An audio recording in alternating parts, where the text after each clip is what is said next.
ಅಘನಾಶಿನಿ ನದಿ ಜೋಡಣೆ ಯೋಜನೆ ಕರಾವಳಿಯ ಕೃಷಿ ಮೀನುಗಾರಿಕೆ ಜೀವನಕ್ಕೆ ಮಾರಕ. 22,000 ಟನ್ ಚಿಪ್ಪು ಮೀನು ನಷ್ಟದ ಆತಂಕ. ರವೀಂದ್ರ ನಾಯ್ಕ್. ಪ್ರಾಕೃತಿಕ ನೈಸರ್ಗಿಕ ಹಾನಿಯೊಂದಿಗೆ ಕೃಷಿಕ ಮತ್ತು ಕುಲಕಸುಬು ಮೀನುಗಾರಿಕೆ ವೃತ್ತಿಗೆ ಮಾರಕವಾಗಿ ಕರಾವಳಿ ಭಾಗದ ನದಿ ಅವಲಂಬಿತ ಜನರ ಆರ್ಥಿಕ ಬಿಕ್ಕಟ್ಟಿಗೆ ಅಘನಾಶಿನಿ ನದಿ ಜೋಡಣೆ ಕಾರಣವಾಗಬಹುದೆಂದು ಅರಣ್ಯ ಭೂಮಿ ಹಕ್ಕು ಹೋರಾಟಗಾರರ ವೇದಿಕೆ ಅಧ್ಯಕ್ಷ ರವೀಂದ್ರ ನಾಯ್ಕ್ ಅವರು ತಿಳಿಸಿದ್ದಾರೆ. ಅಘನಾಶಿನಿ ವರದಾ ನದಿ ಜೋಡಣೆಯಿಂದ ಕುಮಟಾ ತಾಲೂಕಿನ ಪ್ರಾರಂಭದಲ್ಲಿ ಹರಿಯುವ ಅಘನಾಶಿನಿ ನದಿಯ ಪ್ರದೇಶವನ್ನ ಯೋಜನೆಯಿಂದ ಉಂಟಾಗುವ ಪರಿಣಾಮವನ್ನ ವೀಕ್ಷಣೆ ಮಾಡಲು ಹೋರಾಟಗಾರರ ವೇದಿಕೆಯ ನಿಯೋಗ ಭೇಟಿ ಕೊಟ್ಟ ಸಂದರ್ಭದಲ್ಲಿ ಮೇಲಿನಂತೆ ಅವರು ಹೇಳಿದರು. ಅಘನಾಶಿನಿ ನದಿಯು ಸಿದ್ದಾಪುರ ತಾಲೂಕಿನ ವಾಣಿವಿಲಾಸ ಸರೋವರಕ್ಕೆ 35 ಟಿಎಂಸಿ ನೀರನ್ನು ಕುಡಿಯುವ ಮತ್ತು ಕೃಷಿಗಾಗಿ 134 ಕಿಲೋಮೀಟರ್ ಸುರಂಗ ಕಾಲುವೆ ಮಾರ್ಗವಾಗಿ ನೀರು ಒಯ್ಯುವುದರಿಂದ ಸಿದ್ದಾಪುರ ತಾಲೂಕಿನ ನಂತರದ ನದಿ ಅವಲಂಬಿತರ ಮೇಲೆ ಉಂಟಾಗುವ ಪರಿಣಾಮವನ್ನು ನಿಯೋಗವು ವೀಕ್ಷಿಸಿತು. ನದಿಯ ಪ್ರಮಾಣ ಕಡಿಮೆ ಆಗಿರುವುದರಿಂದ ಸಮುದ್ರ ಪ್ರಮಾಣದಿಂದ ಉಪ್ಪಿನ ಪ್ರವೇಶ ಹೆಚ್ಚುವುದು, ಮೀನಿನ ಸಂತತಿ ಮತ್ತು ಜೀವ ವೈವಿಧ್ಯ ಉತ್ಪಾದನೆಯ ಕುಸಿತ, ಕೃಷಿ ಚಟುವಟಿಕೆ ಮತ್ತು ಕುಡಿಯುವ ನೀರಿಗೆ ಅಭಾವ ಉಂಟಾಗುವುದು ಅಲ್ಲದೆ 250 ಜಾತಿಯ ಮೀನುಗಳು, 120 ಜಾತಿಯ ಪಕ್ಷಿಗಳು ಹಾಗೂ 13 ಜಾತಿಯ ಮ್ಯಾಂಗ್ರೋವ್ಗಳ ಸಂತತಿಯ ಕುಸಿತಕ್ಕೆ ಕಾರಣವಾಗುವುದೆಂದು ನಿಯೋಗವು ಅಭಿಪ್ರಾಯವನ್ನು ಪಟ್ಟಿತು.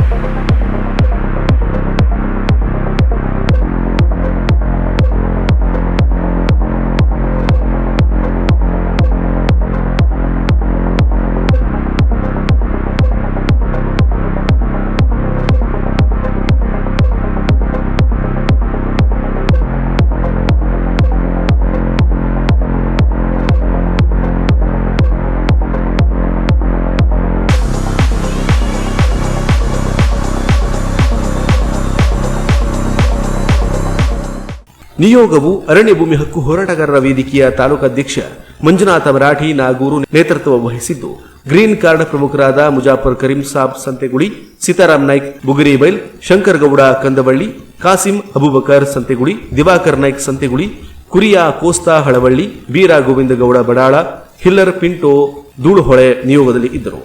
ಡ್ಯಾಮ್ ಅನ್ನು ನಾವು ಇಲ್ಲಿ ಮೇಲ್ಗಡೆ ಕಟ್ಟಿ ನಮ್ಮ ಕೆಳಗಡೆ ಜೀವನ ಮಾಡೋರಿಗೆ ಭಾಳ ಕಷ್ಟ ಆಗ್ತದೆ. ನದಿ ನೀರು ನಾವು ಅದನ್ನೇ ಅವಲಂಬಿತ ಮಾಡ್ಕೊಂಡು ಬದುಕ್ತಿದ್ದವರು ಈಗ ಅದರಲ್ಲಿ ಕೃಷಿ ಮಾಡಿ ಜನ ಏನೇನೋ ಮಾಡ್ಕೊಂಡು ಪಾಪ ಬದುಕ್ತಾ ಇದ್ದಾರೆ. ಈಗ ಮತ್ತು ನೀವು ಪುನಃ ಇದನ್ನೇ ಮಾಡ್ತೊಳಿದ್ರೆ ನಮಗೆ ಭಾಳ ಕಷ್ಟ ಆಗ್ತದೆ. ಅದರಿಂದ ನಾವು ವಿಷ ತಗೊಂಡು ಸಾಯೋದೇ ಬೆಸ್ಟ್ ಅನ್ನಿಸ್ತದೆ ನಮ್ಮ ಲೆಕ್ಕದಲ್ಲಿ.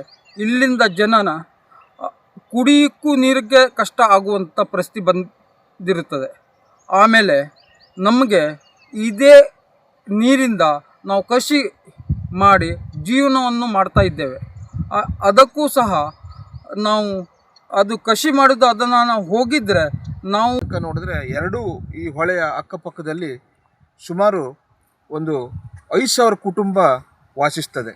ಈ ಹೊಳೆಯನ್ನೇ ನಂಬ್ಕೊಂಡವರಿದ್ದಾರೆ. ಯಾಕೆ ಕೇಳಿದ್ರೆ ಅಲ್ಲಿಯ ರೈತರಿಗೆ ತೋಟಕ್ಕಿರ್ಬೋದು, ಗದ್ದೆಗಿರ್ಬೋದು, ಕುಡಿಲಿಕ್ಕಿರ್ಬೋದು, ಜಾನುವಾರುಗಳಿಗಿರ್ಬೋದು ಎಲ್ಲರಿಗೂ ಈ ನೀರು ಬಿಟ್ಟರೆ ಬೇರೆ ನೀರಿನ ಮೂಲ ಇಲ್ಲ. ಇದೇನಾದ್ರು ಈ ಹೊಳೆಯನ್ನು ಅವರಾರು ಜೋಡಣೆ ಮಾಡಿ ಈ ನೀರನ್ನು ಬೇರೆ ಕಡೆ ತಗೊಂಡು ಹೋಗಿದ್ದಾರೆ ಅಂತ ಆದರೆ ಇವರೆಲ್ಲರೂ ವಿಷ ತಗೊಳ್ಳೋದು ಬಿಟ್ಟರೆ ಬೇರೆ ಏನು ಅವರಿಗೆ ಆಪ್ಷನ್ ಇಲ್ಲ. ಅದಕ್ಕಾಗಿ ಹೇಳೋದಷ್ಟೇ, ಈ ಏನು ನದಿ ಜೋಡಣೆ ಏನು ನೀವೇನು ಮಾಡ್ಲಿಕ್ಕೆ ಹೊಂಟಿದ್ರಿ ಇದನ್ನು ನಾವು ಸಂಪೂರ್ಣವಾಗಿ ಇಲ್ಲಿ ಸುಮಾರು ಒಂದು 25,000 ಜನರಿಗೆ ಇದರಿಂದ ಅನ್ಯಾಯ ಆಗ್ತದೆ. ಈ ಹೊಳೆಯ ಅಕ್ಕಪಕ್ಕದಲ್ಲಿದ್ದವರಿಗೆ 20,000 ಕುಟುಂಬ. ಪರಿಣಾಮ ಅಘನಾಶಿನಿ ನದಿಯ ಮೇಲೆ ಅವಲಂಬಿತವಾಗಿರುವ ಕರಾವಳಿ ಭಾಗದ ಸುಮಾರು 20,000 ಕುಟುಂಬಗಳ ಮೇಲೆ, ವೃತ್ತಿ, ಕೃಷಿ ಮತ್ತು ಆರ್ಥಿಕ ಅವಲಂಬಿತರ ಮೇಲೆ ಇದು ನೇರವಾಗಿ ಪರಿಣಾಮ ಬೀರುವುದರಿಂದ ನಿಯೋಗವು ವಿಶ್ಲೇಷಿಸಿತು. ವಿಶಿಷ್ಟ ಚಿಪ್ಪು ಮೀನು ಅಘನಾಶಿನಿ ನದಿ ಅಂಚಿನಲ್ಲಿ ರೂಪಾಯಿ 57.8 ಮಿಲಿಯನ್ ಮೌಲ್ಯದ ಅಂದಾಜು 22,006 ಟನ್ ಸುಮಾರು 229 ಹೆಕ್ಟೇರ್ ಪ್ರದೇಶದಲ್ಲಿ ಮಾನವರಿಂದ ಹೂಡಿಕೆ ಮತ್ತು ಆಹಾರ ಪೂರೈಕೆ ಇಲ್ಲದೆ ವಾರ್ಷಿಕವಾಗಿ ಉತ್ಪನ್ನವಾಗುತ್ತಿರುವ ಚಿಪ್ಪು ಮೀನು ನಷ್ಟವಾಗುವುದೆಂಬ ಆತಂಕ ನಿಯೋಗವು ವ್ಯಕ್ತಪಡಿಸಿತು. ಅಘನಾಶಿನಿ ನದಿಯ ತೀರದಲ್ಲಿ ಸಹಸ್ರಾರು ಕುಟುಂಬಗಳು ನೈಸರ್ಗಿಕವಾಗಿ ಬೆಳೆಯುತ್ತಿರುವಂತಹ ಚಿಪ್ಪು ಮೀನು ಇದು ಆರ್ಥಿಕವಾಗಿ ಸ್ವಾವಲಂಬನೆಗೆ ಅವಕಾಶವಾಗಿದ್ದವು. ನದಿ ಜೋಡಣೆಯಿಂದ ಆರ್ಥಿಕವಾಗಿ ಹಿಂದುಳಿದ ಚಿಪ್ಪು ಮೀನು ಸಂಗ್ರಹದ ಕುಟುಂಬಗಳು ಆರ್ಥಿಕ ಚಿಂತೆಗೆ ಒಳಗಾಗಿದ್ದಾರೆ ಎಂದು ಹೋರಾಟಗಾರರ ವೇದಿಕೆ ಅಧ್ಯಕ್ಷ ರವೀಂದ್ರ ನಾಯ್ಕ್ ಅವರು ಹೇಳಿದ್ದಾರೆ. ಈ ಭಾಗದ ಜನರ ಕೃಷಿ ಮತ್ತು ಮೀನುಗಾರರ ಕಸುಬುಗಳಿಗೆ, ವೃತ್ತಿಗಳಿಗೆ ಮಾರಕವಾಗುವುದರಲ್ಲಿ ಸಂಶಯವೇ ಇಲ್ಲ. ಈ ಪ್ರದೇಶದಲ್ಲಿ ಅಘನಾಶಿಯ ಪ್ರದೇಶದ ಸುತ್ತಮುತ್ತಲಿನ ಸುಮಾರು 229 ಹೆಕ್ಟೇರ್ ಪ್ರದೇಶದಲ್ಲಿ ಚಿಪ್ಪು ಮೀನಿನ ಬೇಸಾಯದಿಂದ ಇವತ್ತು ಸುಮಾರು 20,000 ಟನ್ನಷ್ಟು ಉತ್ಪತ್ತಿಯಾಗುವುದು ಮತ್ತು ವ್ಯಾವಹಾರಿಕವಾಗಿ ನೋಡಿದಾಗ 58.8 ಮಿಲಿಯನ್ ಮೌಲ್ಯದ ರೂಪಾಯಿಯ ವ್ಯವಹಾರಕ್ಕೆ ಆಗುವಂಥ ಒಂದು ಅಂಶಗಳು ಕಂಡು ಬರ್ತಾ ಇದೆ. ಈ ಯೋಜನೆ ಜಾರಿಗೆ ಬಂದಿದ್ದರೆ ಕೇವಲ ಕೃಷಿಗೆ ಅಷ್ಟೇ ಅಲ್ಲ, ಸಾರ್ವಜನಿಕವಾಗಿ ಮೀನುಗಾರಿಕೆಗೂ ಸಹಿತ ಬಹಳ ಗಂಭೀರವಾದ ಪರಿಣಾಮವಾಗೋದ್ರಲ್ಲಿ ಸಂಶಯ ಇಲ್ಲ. 150ಕ್ಕಿಂತ ಹೆಚ್ಚಿನ ವಿವಿಧ ತಳಿಯ ಮೀನುಗಳಿಗೂ ಮತ್ತು 120ಕ್ಕಿಂತ ಹೆಚ್ಚಿನ ಪಕ್ಷಿ ಪ್ರಾಣಿಗಳಿಗೆ ಇದೊಂದು ದೊಡ್ಡ ಆಘಾತಕರವಾಗುವುದರಲ್ಲಿ, ಸಂತತಿಗಳಿಗೆ ವಿನಾಶಕ್ಕೆ ಹೋಗೋದರಲ್ಲಿ ತಪ್ಪಿಲ್ಲ. ಈ ರೀತಿಯಾಗಿ ಕರಾವಳಿ ಭಾಗದಲ್ಲೂ ಸಹಿತ ಈ ಅಘನಾಶಿನಿ ನದಿ ಜೋಡಣೆಯಿಂದ ಪರಿಣಾಮಕಾರವಾಗಿ ಪರಿಣಾಮ ಬೀರುವುದರಿಂದ ಈ ಭಾಗದ ಜನರ ಒತ್ತಡವು ಕೇಳಿ ಬರ್ತಿರೋದಂದರೆ ಯಾವ ಕಾರಣಕ್ಕೂ ಸಹಿತ ಈ ಯೋಜನೆಯನ್ನು ಜಾರಿಗೆ ತರುವುದರಿಂದ ಕೃಷಿ ಮತ್ತು ಮೀನುಗಾರರಿಗೆ ಭಾಳ ದೊಡ್ಡ ಪರಿಣಾಮವನ್ನು ಬೀರುವುದರಲ್ಲಿ ಸಂಶಯವಿಲ್ಲ ಹೇಳುವ ಅಭಿಪ್ರಾಯವನ್ನು ವ್ಯಕ್ತಪಡಿಸ್ತಾ ಇದ್ದಾರೆ.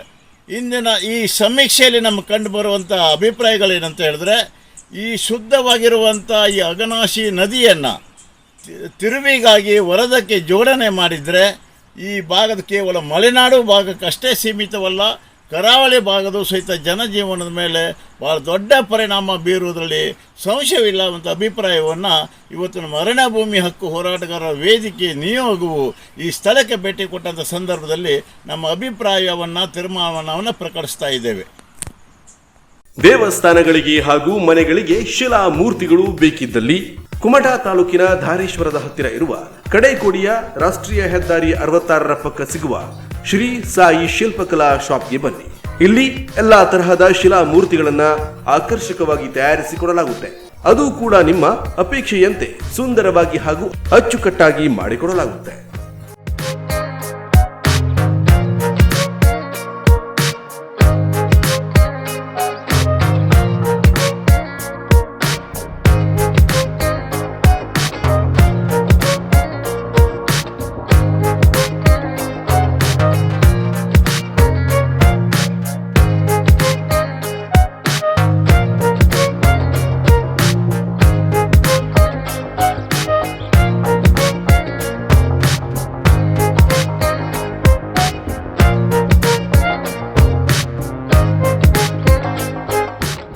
ಈ ವೃತ್ತಿಯಲ್ಲಿ 15 ವರ್ಷಗಳ ಅನುಭವ ಹೊಂದಿರುವ ಗುರು ಭಂಡಾರಿ ಅವರಿಂದ ನಾಗರ ಕಲ್ಲು, 1 ರಿಂದ 5 ತಲೆಗಳ ನಾಗ, ಜೋಡಿ ನಾಗ, ನಿತ್ತನಾಗ, ಚೌಡೇಶ್ವರಿ ಮೂರ್ತಿ, ಗಣಪತಿ ಮೂರ್ತಿ, ಈಶ್ವರ ಪೀಠ, ತುಳಸಿ ಕಟ್ಟೆ, ಜಟಕ, ಪದ್ಮಕಲ್ಲು, ದುರ್ಗಾ ಮೂರ್ತಿ, ನಂದಿ, ಆಂಜನೇಯ, ಈಶ್ವರಲಿಂಗ ಇನ್ನಿತರ ಯಾವುದೇ ಶಿಲಾ ಮೂರ್ತಿಗಳನ್ನ ಇವರು ತಯಾರಿಸಿಕೊಡ್ತಾರೆ.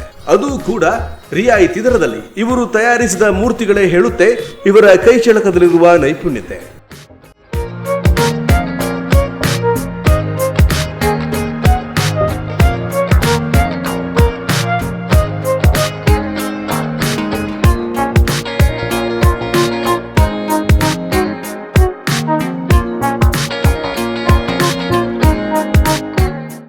ಇವರು ತಯಾರಿಸಿದ ಶಿಲಾ ಮೂರ್ತಿಗಳು ಈಗಾಗಲೇ ಉತ್ತರ ಕನ್ನಡದ ಕಾರವಾರದಿಂದ ಭಟ್ಕಳ ಅಷ್ಟೇ ಅಲ್ಲ, ಬೇರೆ ಜಿಲ್ಲೆ ಹುಬ್ಬಳ್ಳಿ, ಧಾರವಾಡ, ಸಾಗರ, ಹಳಿಯಾಳ್, ಬೇರೆ ರಾಜ್ಯ ಗೋವಾಗಳಲ್ಲಿ ಆರಾಧನೆಗೆ ಒಳಪಡುತ್ತಿದೆ.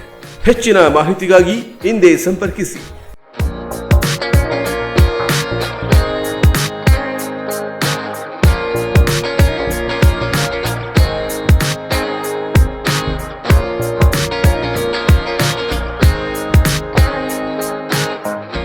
ಶ್ರೀ ಸಾಯಿ ಶಿಲ್ಪಕಲಾ ಮಾಲೀಕರು ಗುರು ಭಂಡಾರಿ, ಧಾರೇಶ್ವರ ಹತ್ತಿರದ ಕಡೇಕೋಡಿ, ತಾಲೂಕು ಕುಮಟಾ, ಜಿಲ್ಲೆ ಉತ್ತರ ಕನ್ನಡ.